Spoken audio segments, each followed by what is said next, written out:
La Octava, en el canal 8 de tu televisión.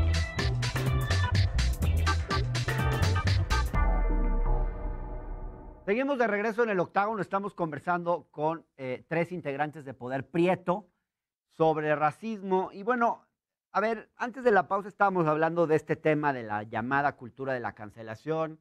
Ya prefiere que discutamos de temas, digamos, más importantes y lo concedo. Ahora, mi duda es, sigue siendo, y a raíz de esta discusión que tuvimos en Twitter, Federico, es, ¿qué debemos hacer frente a las voces discriminatorias? Está muy claro, digamos, que un medio de comunicación no puede propagar discursos de odio ni debe reproducirlos. Yo entiendo que en la definición de discurso de odio, si lo entendemos como el llamado a la violencia a un grupo social específico, desde luego el llamado al exterminio, etcétera, etcétera. Pero no es lo mismo, digamos, el discurso del Ku Klux Klan que el discurso discriminatorio de Chumel Torres, que no necesariamente está haciendo un llamado a la violencia, un llamado al extremismo. Es un discurso, puede ser racista, clasista, discriminatorio, pero mi duda es si debemos dialogar, discutir con esas personas o no. Y si, o si simplemente hay que decir no deben tener espacio en los medios de comunicación. Bueno, yo creo que esa es una pregunta interesante porque es una pregunta que va al fondo del tipo de sociedad democrática en el que queremos vivir y del tipo de estructura de medios que queremos tener. Yo creo que ahorita plantear en términos de una discusión entre dos posturas es un poco injusto porque tenemos una postura que está montada en una tribuna, que tiene altavoces, bocinas, que tiene todas las cámaras, que tiene todos los reflectores, que desde hace 100 años repite el mismo discurso. Un discurso de privilegio cultural, la única lengua que importa es el español o en todo caso el inglés, un discurso racista, los llamados indígenas, los llamados afros no saben, son ignorantes, una serie de prácticas de exclusión y aparte hay que decirlo, es una industria profundamente monopólica. Es una industria que está en manos de unos cuantos jugadores y así como tiene pocos dueños, tiene pocos presentadores, porque básicamente pues son los dueños del pastel y llevan 40 años comiéndose el pastel y no lo quieren repartir. Y entonces yo lo que diría es que ellos tienen su discurso y ya tienen sus tribunas y no sé qué. Si tú estás queriendo crear espacios diferentes, yo creo que es más útil estratégicamente, en vez de discutir las cosas que ellos dicen que no van a parar de decir y que ya tienen suficiente reflejo, sería más interesante escuchar otras voces que sí tienen cosas diferentes que decir, que sí nos pueden plantear alternativas culturales, alternativas sociales, sí, alternativas económicas, alternativas ecológicas. Es claro que del lado de estos señores, de los medios y de esta cultura dominante, pues lo único que va a salir es más necropolítica, lo único que va a salir es más destrucción ecológica, lo único que va a salir es más desarrollo que en el fondo no beneficia a nadie. Y entonces, pues yo lo que digo es que su discurso de odio es horrible, pero también es horrible su discurso económico, pero también es horrible su discurso. Y más bien, ¿por qué no escuchamos discursos diferentes? O sea, mi argumento sí, no, desde luego que hay que discutir con ellos y las redes están para eso, ya hay mucha Pero hay que ir discusión. más allá. Yo digo que más bien lo que hay que hacer es abrir Entonces, nuevas no se voces. trata de silenciar voces, ni de ponerle el bozal a nadie, ni de censurar. Se trata de ser más incluyentes y reflejar lo que somos realmente como sociedad. Nuestra pluralidad lingüística, cultural, étnica, racial, etcétera. Sí, o sea, de hecho la palabra clave es cuestionar. La banda le tiene mucho miedo a cuestionarse y a cuestionar los elementos. El truco, si la gente se cuestionara, podrían haber medios más diversos. Si la gente se cuestionara, se podrían abrir alternativas. Porque justo el truco no es tener como 3 espacios ahora, utilizando como esta frase de Audre Lorde que dice, no puedes usar las herramientas del amo para derribar la casa del amo, porque te transformas de nuevo en ese amo hegemónico. La idea es crear un espacio diverso. Si de repente en lugar de que haya, no sé, 4 o 5 cadenas, hay 10 y hay diferentes contenidos, va a haber instantáneamente más diversidad y que no solo sea en pantalla, sino detrás. ¿Quiénes las están planeando? ¿Quiénes toman las decisiones? ¿Cuál es el estándar de belleza que creemos que es el bueno? ¿Desde dónde nos movemos? O sea, hay muchas discusiones al respecto. Claro. Yasnaya. Voy a ser un poco abogada del diablo para poder desmontar una idea que está atrás. El punto es, puede que tú digas, yo necesito tener ambas posturas para entonces el público vea y puedo incluir ambas posturas en este espacio que es el octágono, supongamos. Sin embargo, tienes todo un sistema afuera que está cargado a esa postura discriminatoria. O sea, el sistema ya es racista, ya es clasista, ya es patriarcal, misógino, etc. Entonces, puede que aparentemente en tu programa parezca que son 50 y 50, que es mitad y mitad, pero la realidad no es así, porque afuera la realidad no es mitad y mitad. Entonces hay que equilibrarla, ¿no? No hay nada a veces más injusto que la aparente justicia del mitad y mitad, porque en la realidad los dados están cargados.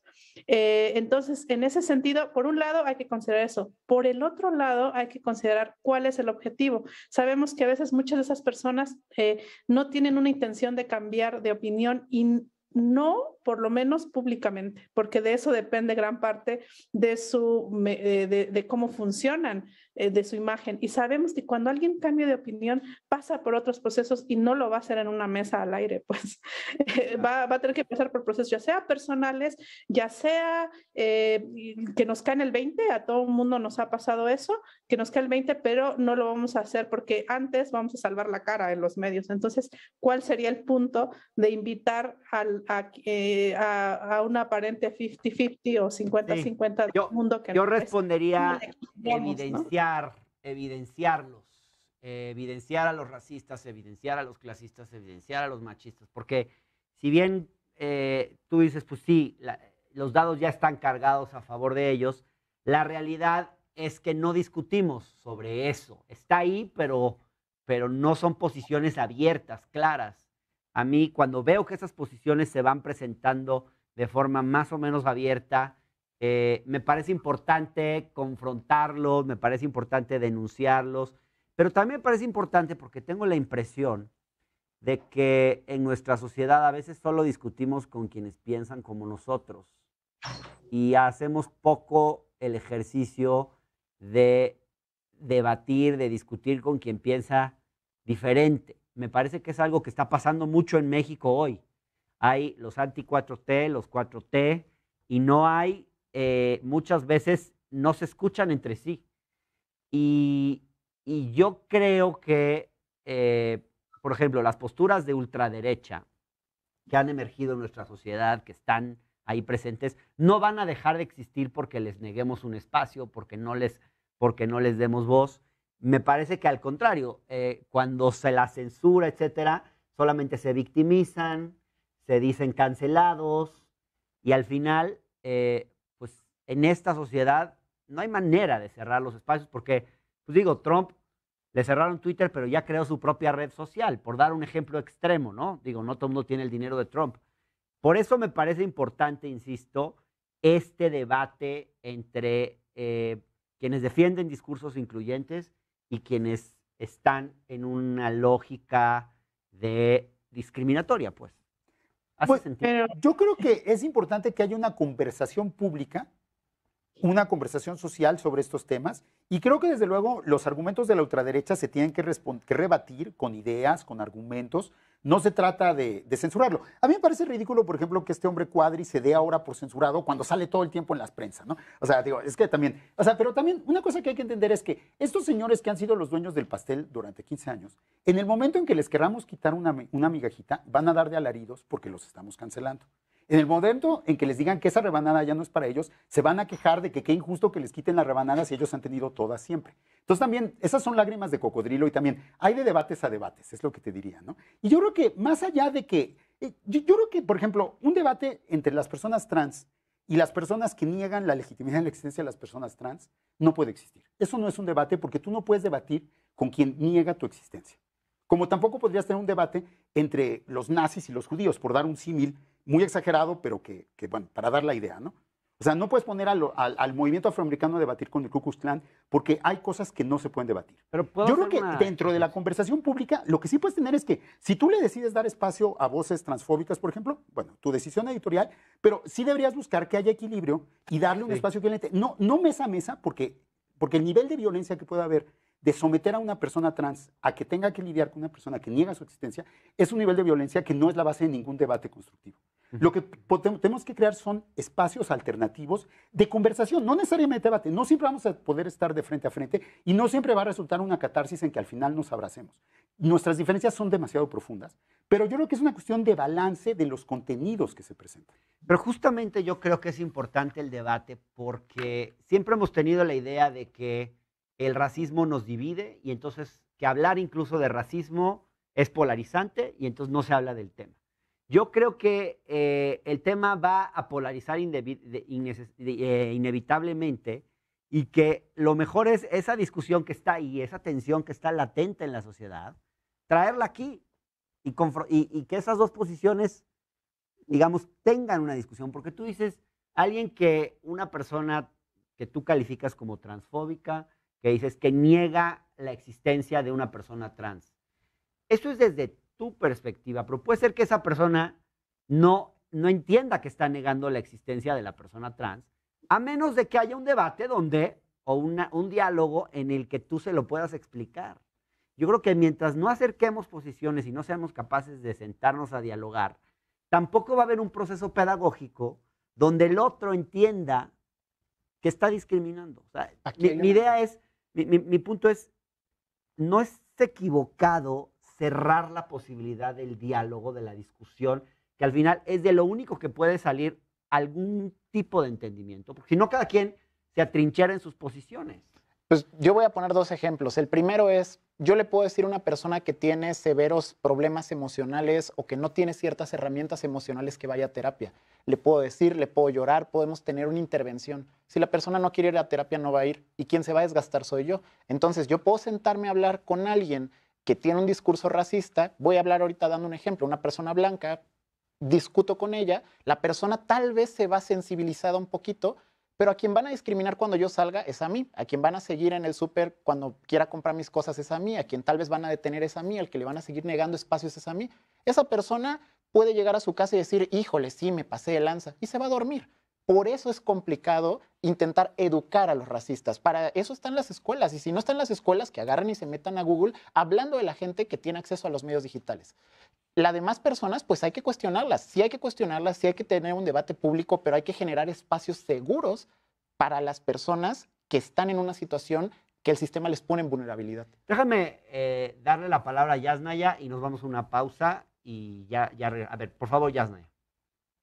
Sí, no, yo creo que el tipo de espacios que hay en los medios, sabemos el tiempo, ahorita tenemos acá el contabilizador, no da pie a que vamos a suponer que esta persona llegó ahí porque no tiene los suficientes elementos, no se ha educado, pero en realidad las personas que luego son invitadas a estos espacios no es que son representantes de una posición contraria que tiene ya espacios, por eso fueron invitados. No es como, pues me encontré una persona racista en la calle y entonces voy a hacer un espacio de interlocución para explicarle por qué.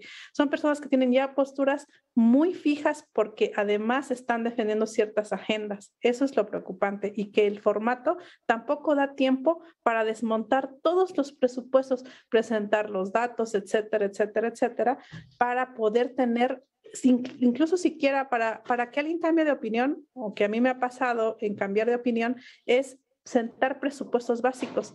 A veces no se están compartiendo los presupuestos básicos desde los cuales van a discutir. Tal vez no estamos entendiendo ni siquiera que las razas biológicamente no existen. Si luego te das cuenta, no, entonces te vas a discutir eso. Ese proceso tiene que ser un proceso también estructural. Sí. Y por eso me parece que poner a dos personas con posturas totalmente distintas, donde una es claramente discriminatoria, pues puede dar, a veces es interesante escuchar, digamos, o da un poco de morbo, pero no va a haber un intercambio real ahí, primero por el formato y segundo porque necesitas sentar muchas bases, incluso teóricas, de experiencias, etcétera, para tratar de hacerlo. Por otra parte, también hay que pensar que, no me acuerdo ahora quién lo dijo, pero quisiera citar más adecuadamente, pero ¿qué pasa cuando a las personas racializadas como inferiores, porque ojo, todas las personas del mundo hemos quedado racializadas, o sea, la categoría blanco está racializado solo que con privilegios, pero quienes estamos en las categorías racializadas como inferiores, ¿cuánto tiempo gastamos en educar a la categoría opresora que demanda esa educación y que nos quita tiempo, por ejemplo, para la organización de la resistencia? Porque esa discriminación sigue existiendo. Es un punto muy interesante y yo la verdad estoy aprendiendo mucho de esta plática. Mi insistencia es, digamos, entiendo que sea complicado establecer un piso básico común de entendimiento, pero también creo que en algún momento tenemos que hacerlo porque de otra manera cada quien se atrinchera en sus certezas y creo que no vamos a ningún lado. Pero déjenme ir a una pausa y regresamos ya con algunas conclusiones de esta mesa para poder cerrar esta discusión. Ya volvemos.